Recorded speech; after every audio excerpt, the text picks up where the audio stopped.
ingin menyajikan penjelasan mengenai teks eksplanasi. Saya Asni Firawati. Saya Muhammad Ilham Arif. Saya Muhammad Ilham Arifin. Saya Aziza Hairiyah.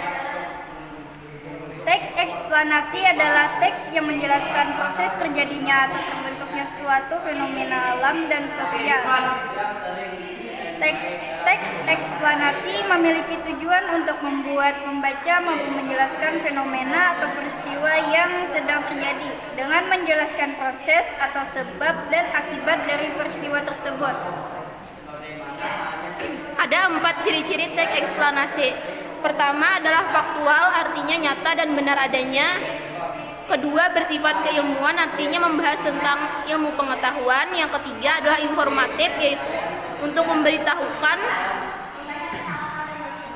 informasi tanpa mempengaruhi siapapun. Keempat adalah membahas hal-hal yang sering umum dan dapat dijumpai dalam kehidupan sehari-hari. Menganalisis struktur dan kebahasaan teks eksplanasi. 1.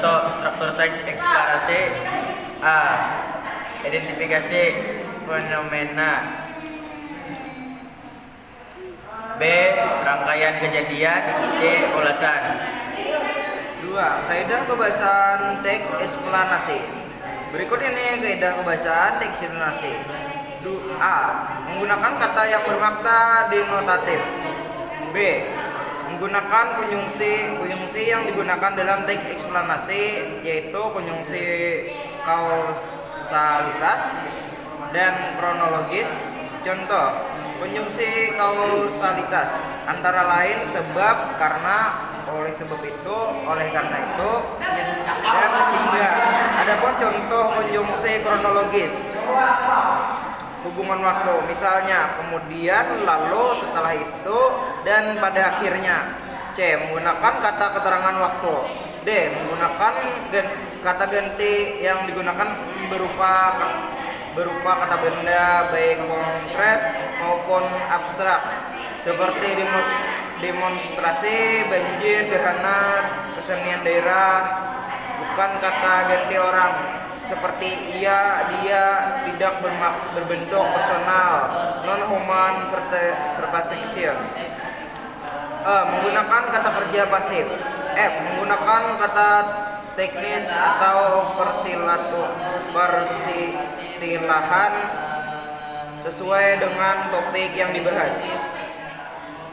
D. Memproduksi teks eksplanasi. Bagaimana sih caranya supaya kita bisa memproduksi teks eksplanasi? Yang pertama adalah menentukan tema atau topik.